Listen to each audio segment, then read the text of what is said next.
All right, everyone, let's get started. My name is Ryan Orwig, and I am a test-taking specialist. And I'm here to talk to you guys about a rather unappealing prospect that might be something that we all fear. So imagine, if you will, you are a smart, knowledgeable physician. You do well clinically. You teach your med students. You mentor your residents. You explain things to your patients. And then the unimaginable happens. You don't pass your emergency medicine boards. I know it's unappealing. I'm not saying it's going to happen to any one of you in particular, but it does happen. So what we want to talk about is sort of the psychology of test taking and how smart physicians fail tests. So my expertise is in the field of reading and learning, and we look expressly and exclusively at how doctors and med students mess up with what I call the interface. The way that you and your conscious brain are reading and interacting with these textual constructs called test questions. So the core belief here is that methodology matters. The way we read the question, the way we process the question. I'm not interested in test-taking tricks. I'm not interested in trying to beat the test. I'm talking about using what you know in the moment when you're sitting down on test day to answer the questions to each question consistently with the best of your ability. And I think that should trickle backwards to the way you're training every time you sit down and do practice questions. They're not always a transparent reflection of what you know. So we want to think about methodology. So we've helped hundreds and hundreds of people from across the country with this. And the goal of this lecture, 45 minutes, is to share insights to improve foundational test-taking skills, especially for those of you that might self-identify as an at-risk test taker. Maybe it's not your best thing, not the thing you're best at. The process that I really preach is not necessarily for everyone, but at the most, if you're a bad test taker, I think you can take a lot away from this. And at the least, it's short and interesting, and it can help maybe your peers, your students, maybe even your kids. So all of the faculty that will come after me, that's what you're here for. You're here for them to explain to you the what. What do you need to know? I'm just going to take a brief moment here and talk about the how you're going to interact with questions and how to take tests. So when you look at the build of boards questions themselves, they present some specific unique challenges that are unique to them, not even just other multiple choice tests, but specifically to medical board exams. So we're going to talk about these 5 aspects of sort of things that I've self-identified or that I have identified as being key areas that expose people on tests. And the first piece is this notion of working memory. So working memory is and it can be called short-term memory, the aspect of cognition where we solve problems like boards questions. Boards questions heavily burden working memory. My pet theory on why boards questions are so hard is that traditionally we have thought of the higher the working memory, the higher the IQ, the higher the working memory. So I think the way that these questions have evolved, and you've all felt this, there's so much information in the paragraph, in the passage, and the answer options, that we might lose sight of a clue here or there, or a thought here or there. And so that's where that working memory is being overburdened, and that's where a lot of test-taking mistakes happen. So part of the reason boards questions are so hard is they heavily burden working memory.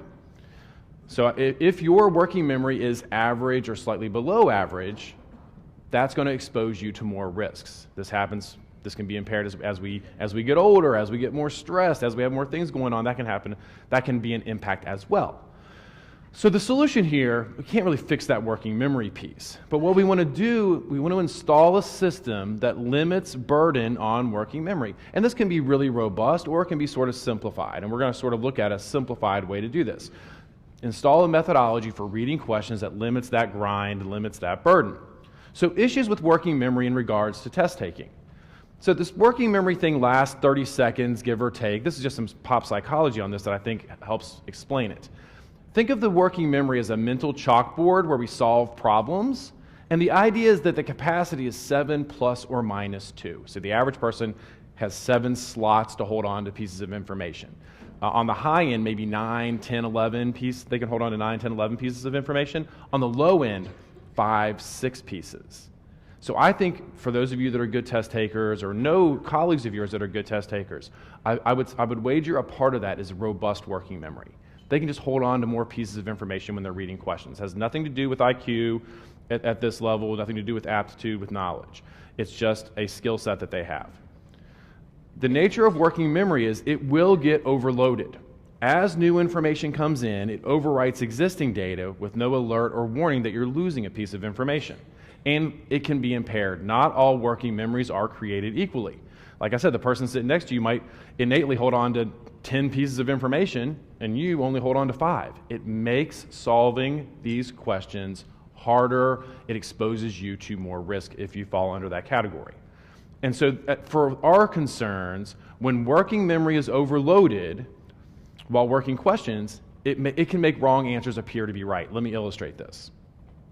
So let's imagine we've got a doctor, she's sitting here working a question. The last sentence says, which of the following is the most appropriate next step in management, sort of a classic prompt, although there's plenty of nuance in that prompt that you can get messed up on.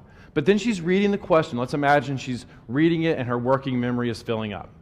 So she reads the passage. There's no alert or safeguard as to what's happening. She's like, okay, 46-year-old woman. She comes into the clinic. She's got all this a 2-day history of severe low back pain. In her history, she reports issues with back pain for years. The pain is radiating to the buttock down the left leg. The lower spine is rigid. Pain increases with pressure, raising that leg 45 degrees. As she is reading this passage, she's like, okay, there's like a disc issue on the nerve. I understand this. I know all about this. Now, what she doesn't know is that her working memory is full. And then something is randomly going to get scrubbed out. So she just loses the acute nature of the injury. And it's like, ooh, adduced Achilles reflex. She's like thinking about that. That fits my workup on this. But now she just lost that clue for an acute injury. She's going to pick the most appropriate next step in managing a chronic issue. And she's going to pick that answer, and she's going to miss it. So now how's she going to feel? She's probably not going to say, clearly my working memory was overloaded and I lost this clue. She's going to say, they tricked me, they got me. I don't think that's what happened. She's going to say, well, I guess I don't know enough. So she can't trust herself. She can't trust her knowledge. Or she's going to say, well, I guess I need to go back and study this more. But it's really an issue with she knew more than enough in the moment to get the question right. It's a matter of that working memory got overloaded. I'm not saying it's going to happen to her all the time. But when it does happen, it's going to increase her miss rate. And that can be the difference between passing and failing this test, which is all that matters. So what is she more likely to do? Well, I think one of the things that we do whenever we are bad at something, we want to look to the person that's the best at it and go ask them for advice. So let me tell you a brief anecdote. It's supposed to be funny. We'll see. But so whenever we want to get better at something, we find the person that's the best at it. But that's not always the best person to ask because they often do things innately. So as a kid growing up, I'm from West Virginia. Growing up in West Virginia in the late 80s, early 90s, and I was playing soccer. Okay, not exactly a hotbed of soccer talent back in the late 80s, early 90s. So I get to high school, and I don't really know how to do anything mechanically. We weren't taught technical skills, like what part of the body to use to touch the ball, what surface of the foot, how to open your hips, all this stuff. None of that. It was just kick and run. So I get to high school as a freshman. We've got the senior who's a very gifted goal scorer. He could just hit the ball with power, placement, put it where he wanted. It was great. So I get up the nerve to go up and ask him, because I really wanted to understand the mechanics of how to strike a soccer ball. So I get up the nerve to go up and ask him, like, hey, how do you shoot the ball like this? Now, again, this is like 91 or something. So, there was a real risk that he was going to hang me on the fence by my underwear, ridicule me, all this stuff, right? But he looks at me and he's like, oh, I'm so glad you asked. He puts his hand on my shoulder. He's like, let me tell you. And I'm like, this is great. He's like, here's what you need to do. And he looks at me with all seriousness and he says, what you need to do is blast it. And I was like, blast it. And he's like, yes, young man, blast it. And I was like, thank you. And I just sort of walked away. He's like, I just changed that kid's life. He did not change my life. That was not useful at all, obviously, right? But for him, the reason we talk about this, he was so innately gifted at this physical act, he could just do it. And he could look at the ball and say, I'm going to blast it. And it's going to go to the top right corner or bottom left or whatever. So I was like, I'm going to go over here and kick the ball against the wall and try to figure this out. When we go to an expert who does something innately well, it's very hard for them to deconstruct the steps in the sequence that need to happen, or even how to paper over the gaps or the weaknesses or the deficiencies in the person who doesn't do it as well. So if you are a test taker and you're sort of uneven, you're inconsistent, you are at risk, going to that best test taker is not always the best move. Okay? So we want to think more about, let's think about the mechanics and the methodology. And it's funny that I do talk to a bunch of doctors and med students about reading skills. Obviously, everyone I work with is highly literate, but reading is a very nuanced skill. And when you engage with different constructs require different strategies. And so these boards questions are unique constructs, and we want to think about how we interact and engage with them. So first of all, just take a look at a classic emergency medicine question. And I want you to think about where you start reading. What are your eyes doing first when you come upon the question? What sequence do you follow?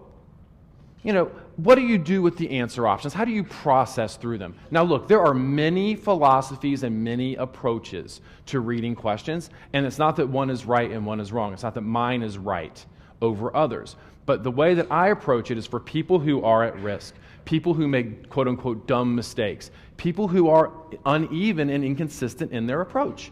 Consistency is the key to passing a test like this, when you have so many questions over so much time, right? So where do we start? Do you start at the top? Do you zoom over the whole thing? Do you sort of glance through the answer options to see, get a feel for the lay of the land? It's all viable, but I think we want to think about common terminology as well. There are specific terms for these things, but when I work with people, we sort of want to give new vocabulary to it. So what is the stem? Some people call the whole paragraph the stem. Some people call the last sentence the stem. I think that's confusing if you don't know all the specific names for it for yourselves. The vignette, is the vignette just the paragraph? Is the vignette the whole thing? Again, it gets a little tricky. So I call everything above the last sentence the passage. If that's labs, if it's pictures, the clinical description, that's the passage, that's the scenario. I call the last sentence the prompt. I just think giving names to things gives our people power over the construct, and then we have the answer options. So how do I want people to work through these questions? Again, I'm not saying this is the only way, but a lot of this is about limiting burden on working memory. A lot of it is about being consistent and giving yourself a fair chance at every single question. So we always start with the last sentence, and this is fairly universal advice at this point, but I still see people fail to exploit the value in it.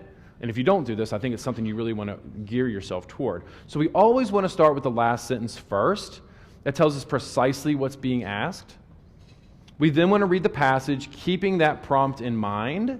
And then I want to, I don't worry too much about predicting an answer, and then I want to take each option back to the prompt and ask, is this a viable answer option?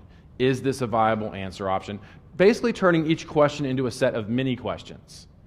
And you're trying to rule options out instead of trying to rule options in. Now again, I think the innately good test takers, that's obvious.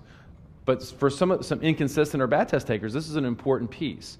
It's easier to rule answer options out than it is to keep them in. I mean, wrong answers are designed to be partially true, so it's easy to keep those guys in play.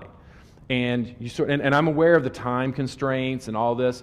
By doing this mechanically, with serious methodology, every question, there's plenty of time to do this. And it'll help you rule things out, and then you're left to choose from the best of what's left. And C is the correct answer here, because I know that's what you guys really care about, is what's the right answer. So then we talk about the question prompt.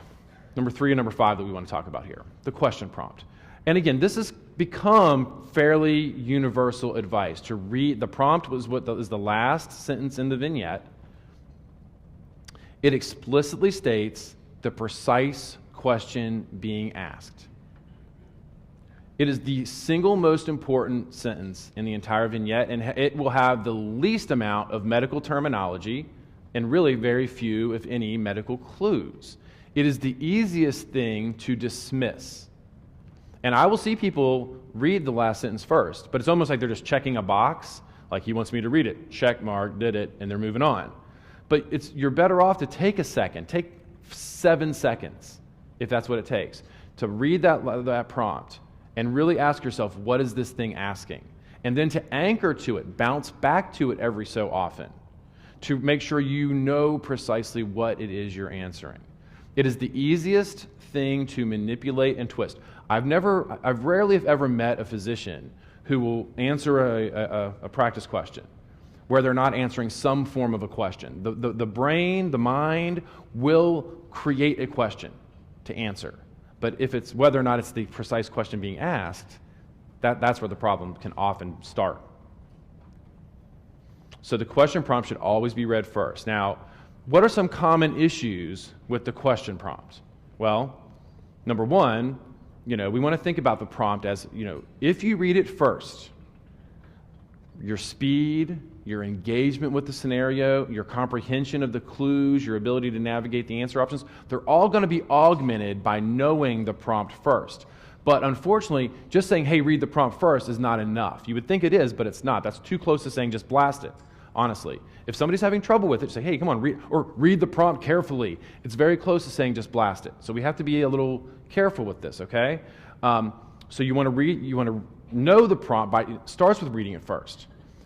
Like I said, it doesn't guarantee that you will accurately know it by the time you're selecting the answer 30 seconds, 75 seconds later. The way that you figure out if you're bad at this, by the way, is you should be doing practice questions all the way up until the test. And then after you've missed a question, don't just go back to the question and say, what information do I need to learn from this? Obviously do that. Learn the clues, the details, the information.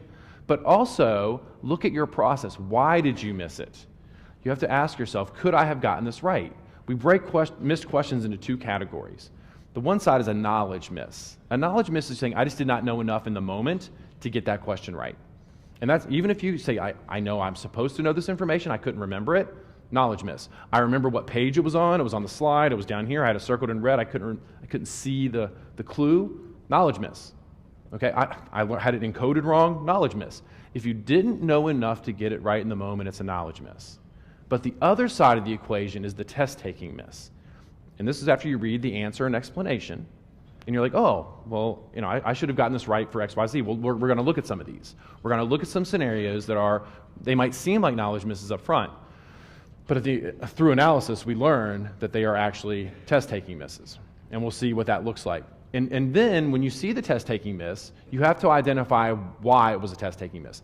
Understand the steps you took to miss it, and then sort of map out the steps you should have taken to get it right. If you are prone to these things, you are probably doing the same 3 to 5 patterns over and over and over again. So if you can understand the pattern, you can overwrite the behavior and be a better test taker on test day. Even if you only cut out the bottom 5% of your misses, 10% of your misses, that's a big boost. And so that's something to think about. Anyway, regarding the prompt. Common problems regarding the prompt. Well, number one, reading the prompt first and then promptly forgetting it within seconds. I should have a picture of Dory from the Pixar universe flitter across the screen here. I will see people read that thing, and 10 seconds later, they have no idea what it is. And they're like, yeah, I don't know, it's gone. You want to develop a self-monitoring mechanism where you train yourself to just ask yourself while working a question, like just look away from the screen. Do I know what I'm looking for? Do I know what I'm trying to answer? And then you sort of just train yourself to go back and refresh it. So it's a nonlinear reading strategy, but it's a proper strategy. It's the most dangerous thing you can do to yourself is get hip deep into a question and not know what precisely you're trying to answer. Some people will read the prompt and then reduce it to its most basic element and thus misinterpret it. The brain has a desire to take complex information and reduce it to the lowest common denominator. And this is very dangerous in these types of questions. So look how simple this prompt is. There's very few words there. What is the best initial treatment? There's nothing fancy about that. But I've seen people really get in trouble with this by reducing it to what is the best treatment. It's not the same question. It's not the same question. And then there's going to be more of a broad spectrum, maybe treatment down there as opposed to first line. And they're going to choose the broad spectrum and they're going to miss it and they're going to say, well, I guess I need to study that more. It's wrong. Some people will read the prompt and then have it mutate into something completely other than what's actually being asked. So which of the following is the most appropriate next step in management? And what I really want people to do is to break these prompts into the meaningful gears Like how many gears, how many pieces of the machine are there here? Well, we have most appropriate is one gear. Most appropriate is not saying the dead right thing, or it's not saying a possible thing we can do. Next step means the thing that we have to, so next step is like what we call a staircase. What steps have we concretely done? What would be done immediately next? And then what will we do later? Things later, higher up the staircase, cannot be the right answer. And then in management, it's a nice broad term. And then you might see somebody say, which of the following is a possible way to manage this patient's condition? Now, if you made somebody write that out, they'd be like, oh, they'd hang their head in shame, like, oh, I can't believe I'm doing that. But that is what people do. This is the kind of mistake that people make. And they'll say, well, yeah, you could do this, click. But that's not really the question being asked. And then you're getting yourself in trouble by choosing it. So what's the rule? The rule here is always read the prompt first. And this has to happen in training. This has to happen with whatever question bank you're using every time, all the time, if you're interested in adopting this sort of strategy. Always read the prompt first. Endeavor to precisely remember it when selecting your answer, and then check back to refresh memory during answer selection process. Like I said, even taking each option back to that prompt. Is this the most appropriate next step in management? Well, you could do it, but I wouldn't do it next, so it's out. Something like that. So here's an example. So this was like a third-year med student from Philadelphia, and I'm not even going to get into the question because I don't want to distract you guys. Some issue, big vignette with a young woman with all kinds of issues, exposure to mono. I don't even know if that's relevant. So they send this guy to me. They say, look, this kid is brilliant. We love him on rotations, but he's failed 3 shelves in a row. Like, technically, he's supposed to be kicked out of school. He's got to go before promotions. His career might be over. But we really believe he knows more than enough. We don't understand what's going on. Can you help him? So he comes down to me, and you look at his scenario, and he was a binary test taker. That's the sort of the classification we gave this guy. He's used to being the smartest guy in the room. He used to just knowing it. And so when he would approach a question, he was basically asking, do I know this or do I not? And if he didn't know it, if he didn't know everything, it was trouble. And then he would sort of what we call twisting to make things fit. Square peg will fit in a round hole if you hit it hard enough, but that's not good for test taking. So anyway, he gets into this thing because his description was, I always narrow down to 2 and I always pick the wrong one. 80% of the time, whatever it is, right? So the question's asking, which of the following is the best initial treatment for this patient? So he goes down through the question, he eliminates 2 options, and now he's tied. So now we're in that scenario. And I say, all right, well, and this is long, long ago, and I would just say, I'd have them read the questions out loud, and I would listen to and they'd have to articulate all their thoughts. And so he's tied between these 2 maybes, all right? And here's what he says about B. B, he says, and this is the right answer. B, he says, I know this is first line. And I don't know anything about medicine. I'm just listening to the process. So I'm like listening to him with a poker face, like, interesting. But I'm like, yeah, you should probably pick that in the back of my head, right? And then he says this, but, and you're like, oh no, here we go.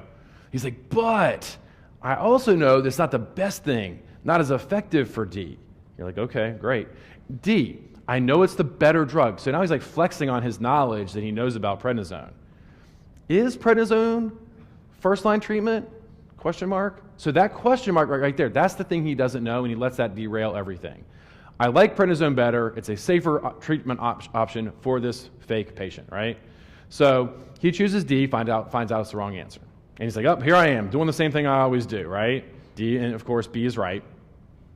So there's some problems here. Number 1, chooses this answer based on trying to answer 2 questions at the same time. Best overall treatment and initial treatment. So right there, he's already fractured the prompt, trying to answer 2 things at once. He chooses an answer that he knows the most about. He also does this thing where he almost put it's like a referendum style. Which one do I know more about? I'll pick the thing I know more about. He was always trying to rule things in instead of trying to rule things out. Very damaging, right? And he used the one thing he didn't know about prednisone to be like, well, maybe I just don't know about that, so I'll pick that because I know all these other things about it. He did not choose a thing that he knew directly connected to the question being asked. Best initial treatment. He's like, yeah, but what if I was wrong about that? If you say, what if I'm wrong about it at the end of every thought, what's the point of any of it?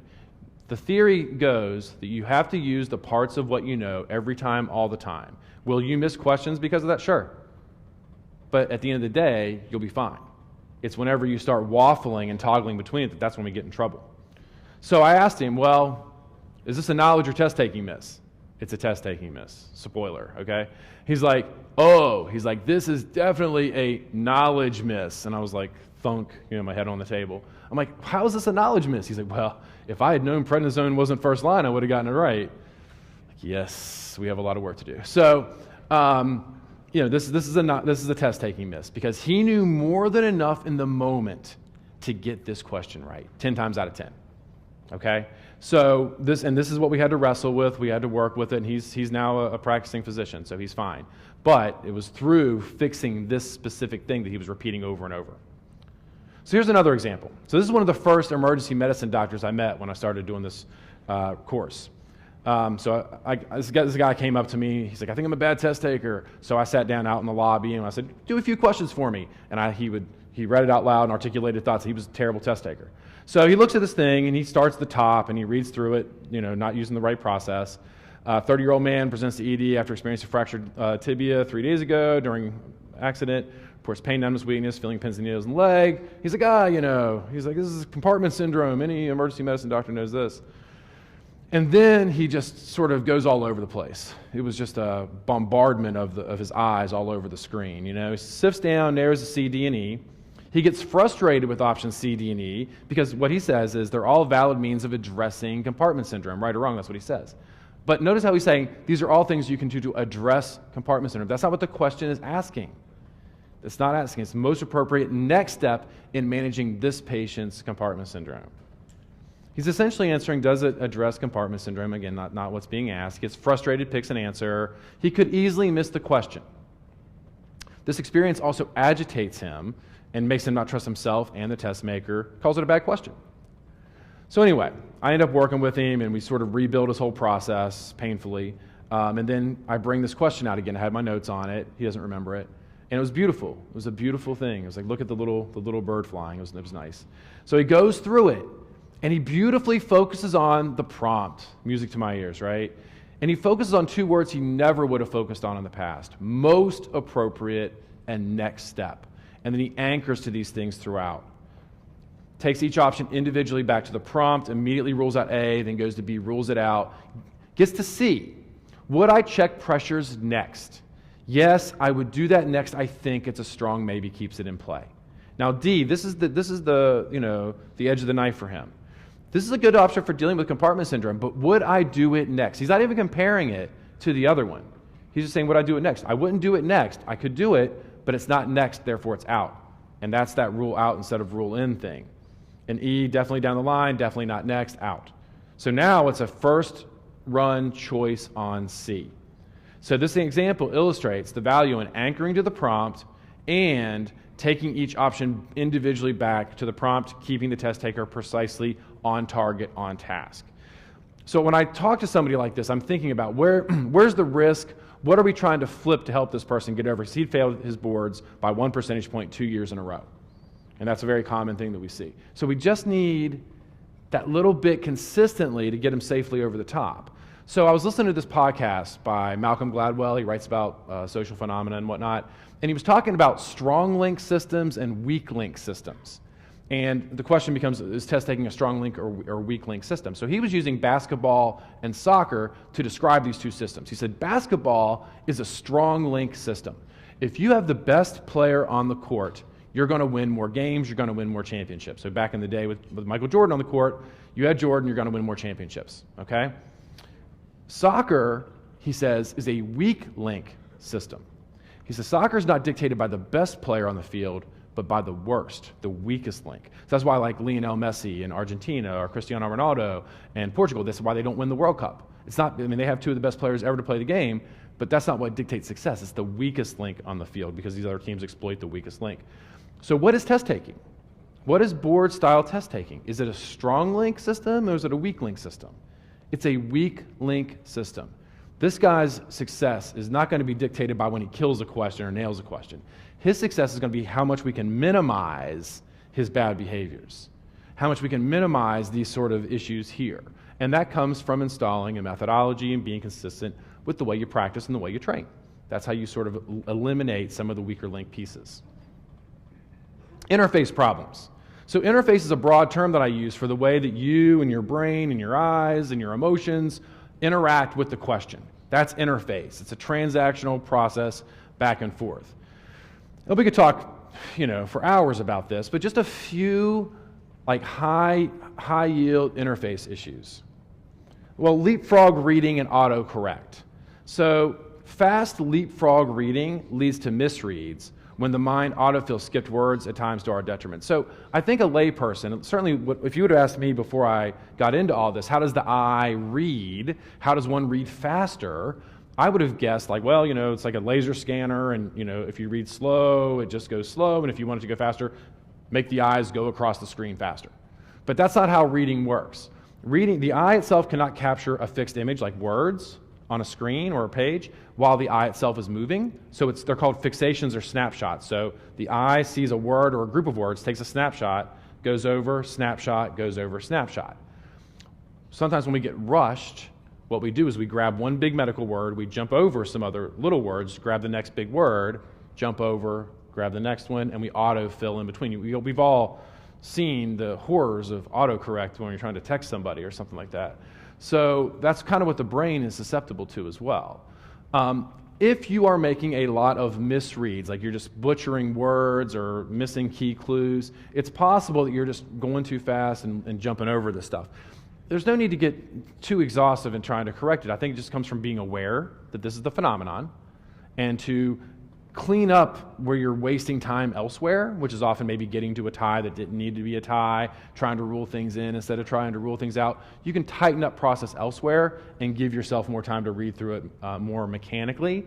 And again, this comes from reflection. You don't want to you can't really say, hey, don't leapfrog on test day. I mean, try to build that into your training.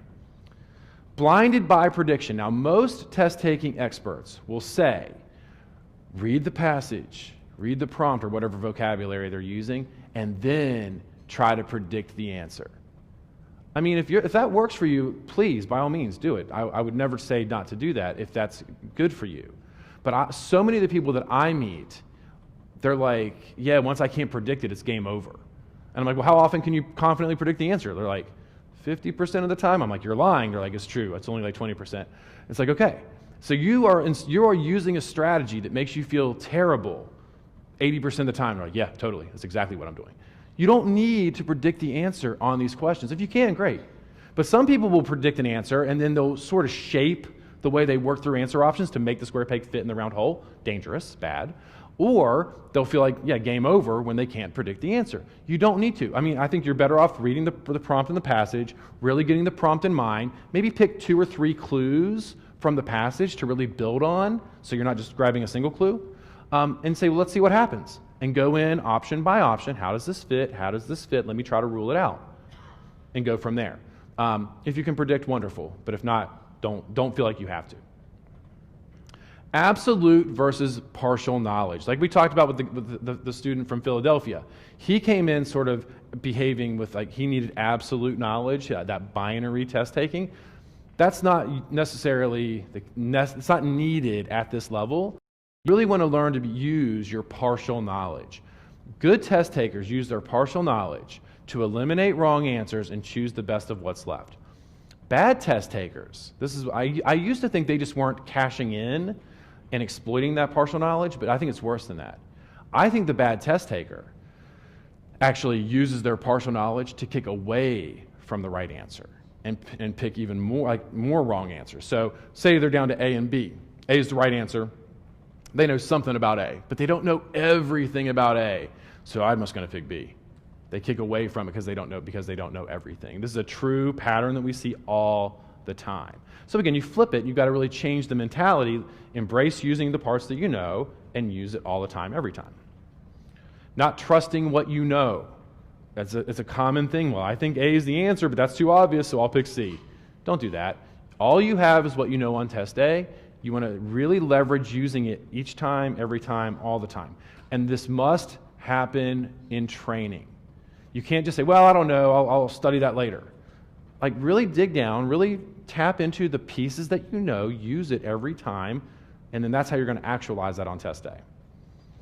Not trusting the test maker. This usually makes somebody want to throw something at me. But board's questions are not trick questions, but they are tricky questions. These are two different things. A trick question saying, this clue I'm giving you is unreliable, can't be used. A tricky question is more like, yeah, you have to pay attention to all the clues and work your way through the answer options using all of those clues. They're related but different. If you are a bad test taker and you're like, they're trying to trick me, that gives you license to not use black and white clues that are presented in the passage, and that exposes you to great risk. And you want to rule options out versus rule options in. I've mentioned this. Good test takers equally try to rule options in and rule options out. It seems to me the poor test takers often only look to rule answer options in. So you want to sort of, ask yourself if that's a thing you're doing, and then play around with it once you start doing your practice questions. And then lacking consistency. Again, with a test of this length and this many questions, poor test takers are erratic in their rationale, methodology, and approach. So we want to be consistent. And what that means is, I think it starts with always using what you know, no matter how limited, fragmented, or broken, every time, all the time. I think that means reading each question the same way every time, all the time, and then practicing like that so that you can actualize it on test day. That to me is how you actualize consistency. And then the last piece that we want to talk about is this notion of inferring versus twisting. So inferences are good. This is the nature of these second and third order questions. It's the nature of good reading. Inferences are when the test taker draws logical conclusions from the clues presented in the question. There are certain things we will read, and it's got to say something that we can all collectively conclude from the clue that's given. The flip side of this is what we call a twist, and twists are bad. Twists are when the test taker draws conclusions from the clues in the question that are not logical and often require the insertion or deletion of other words, ideas, or concepts. This is where it's usually a word like what if or maybe. Okay? When you add a what if or maybe, you're probably adding a little word or phrase or clue that's not there for everybody else. It's like taking 10 plus 10 and being like, yeah, but what if there's a plus 2? What if there's a plus 2? Now the answer is 22. Nailed it. Congratulations. You missed that question. But that, and again, it's rudimentary when we say it like that. So I'm going to walk you through two examples of this. One is a crazy, ridiculous example that's 100% true. And then I'll show you a more nuanced example, okay? So this is the more crazy example. So go ahead and look at this. And this is you won't see a question phrased like this, but of the following, what information should you find out about first? It is really easy to just zoom over that last sentence. It's a bad prompt, but it's legit. Of the following, what information should you find out about first? Your job should be to read that prompt and ask, do I truly understand that? It can't just be a checkbox. So for me, with my brain, with my low working memory, I read that, obviously I understand the words, but I need to stop and ask myself, what information should you find out about first? First of all, that's a weird prompt. You don't see a lot of prompts like that. Which information should you find out about first? It's like, okay, what's the most urgent? What's the thing that should be prioritized? I could obviously find out anything I want in a real clinical scenario. But this is asking which one would I have to find out about first? Okay, it's weird. But I need to take those 10 seconds, 7 seconds, and reckon with that. Okay, you 17-year-old girl, clinic, fainting 2 times over the course of a few days during varsity lacrosse practice. Your practice followed a client for many years. She tells you she felt fine before each event, denies drug use. This is like a family medicine question. All right, so then there's so much mushy stuff here. What conclusions or what inferences must we draw? Well, let me tell you how somebody missed it first of all. All right, I've got this guy who comes in, he reads this thing from the top, 17-year-old girl, clinic faints, varsity cross, probably getting in trouble with her lacrosse teammates. That's not an inference. Denies drugs. Oh, denies drugs. What about her sexual activity? She's probably climbing out her window at night, climbing down the trellis, getting in her boyfriend's pickup truck. She's pregnant. I see it all the time. Bam, social history, nailed it. Did I get it right? No. You did not get that right. But this is how it goes sometimes, right? He grabbed teenage girl, fainted twice at school, missing the inference, during varsity lacrosse practice, denies drugs, and he adds, well, what if she's doing that? You can't add that. Says she's pregnant, I see it all the time. He's like, Ryan, you have a daughter. I'm like, stop. He's like, trust me, it's like, just don't go there. He's like, I see it every day. They lie to you. Teenage girls lie. I'm like, this is not healthy for anybody. But again, we got to sort of leave our baggage. We got to leave our baggage outside of the question. These are textual constructs. There's a skeletal structure underneath the questions. You got to learn to read around the fat and see the bones underneath. And it's certainly not him bringing in his clinical experience and the trauma of dealing with teenage girls. And then he ignored relevant clues. Like, do these clues even really indicate like pregnancy? He's like, no. They're always like, so it's always so ashamed. Like, no, it doesn't add up like that. It's okay. It's fine. It's fine. So how do you read this thing? So the most commonly twisted answer is social history, and the correct answer is family, looking at some sort of hypertrophic cardiomyopathy. It's not saying what's most likely wrong with her. It's saying which would you have to rule out first. And what's the key clue here? The clue is this young woman has been, we've got, it's not asking what could be causing this, right? It's asking what should you find out first and foremost. And then, going back after you miss it, find, what are the 3 key clues? This is what you do with somebody like this. You say, okay, let's go back and find the 3 key clues that you needed to use. Okay, we got a teenage girl. Okay, fainted twice during varsity lacrosse practice. We can all agree that means she's fainted multiple times during intense cardiovascular workout. If it was like they were throwing the ball, passing the ball around at lunch, that sort of invalidates the question. Because is it necessarily high intensity? It couldn't be like ping pong in 5th period, because somebody might say, well, ping pong's leisurely. I just sit there and have a soda while I'm playing. And somebody else is like, no, it's intense. There's money involved. There's sweat. It's not consistent. It's not consistent. So we can all agree that this is what this means. And denies drugs. We take that at face value in this context. It's not saying she's not on drugs. It's not saying she doesn't have an eating disorder. We don't know. It's saying, given these limited clues, what do we need to find out about first? So then, he needs to weigh the options individually. That would have pointed him to the right answer, has to rule out family history of heart issues to see if hypertrophic cardiomyopathy is a risk. Given these limited clues, that's the skeleton under the fat of the question. That's how he's going to learn how to clean up his behaviors and his test taking to get questions like this right. Now, that was an absurd, real example, but here's a more nuanced example where twisting can really come into play. Most likely diagnosis. What are our key clues? So the 30-year-old presents ED complaining of muscle weakness in his right leg. He reports that he started feeling poorly 2 weeks ago when he suffered a 5-day bout of fevers and headaches. That's a lot to digest. Maybe stop there and say, what are the 1 or 2 main things I get out of this?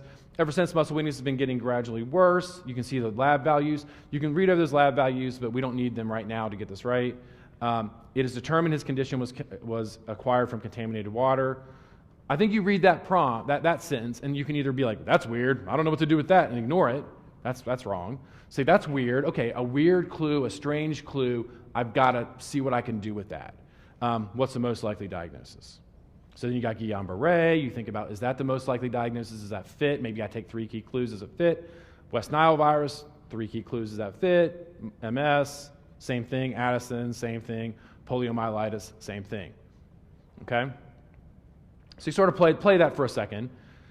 Here's how a doctor misses this question by twisting. There are 2 main ways that I've seen people miss this question over the years. So this guy goes through and he says, A, I like that leg weakness. B, water. Yeah, maybe. Eliminates C and D. I know those are wrong. And then eliminates E, saying, I don't know a lot about this. That should be vaccinated, so it's out. So it gets rid of that. And if you look at the rationale versus striking it, that's not congruent. Probably shouldn't have ruled that out based on that. Chooses B, saying, seems possible. I know West Nile virus comes from mosquitoes, and mosquitoes' legs and water. Good option. That's the twist, right?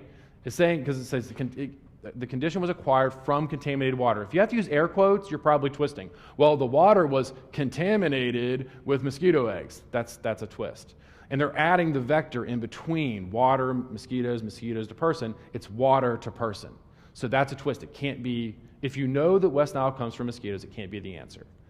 Finds out E is the correct answer. And a lot of people are like, I don't know a lot about that. You can get this most people can get this question right, knowing nothing about poliomyelitis, just by eliminating A, B, C, and D. So is it a knowledge or test-taking miss? You have to look at the way that, like, what you knew as you worked it out. Now, a lot of people will choose Guillain-Barré as well. Remember we talked about turning initial treatment to best treatment? People compress this muscle weakness in his right leg to leg weakness, and then they end up thinking of leg weakness by default as bilateral. And they'll end up picking it, and you say, well, is Guillain-Barré unilateral or bilateral? Say, oh, it's bilateral. But this person's unilateral. No, it's not. Oh, okay, I missed that. So anyway, you sort of work through it, twist the mosquito thing, and now they realize, even if you didn't know much or anything about poliomyelitis, you could have gotten it right by choosing, by eliminating everything else, and you choose the answer. And if that's what happens, that is your best choice every single time. So that's a more nuanced illustration of twisting. So these are some fundamental strategies, thinking about the strategy of reading questions, your cognitive wiring, and your reading skills. To address these issues, train with them. And if you guys have any questions, there's my contact information. Feel free to contact me. I'll be out here after the break, and then I'm heading back to the East Coast. So if you want to come out and talk to me on the break, that'd be great. I appreciate it. Good luck with your all's test. Thanks.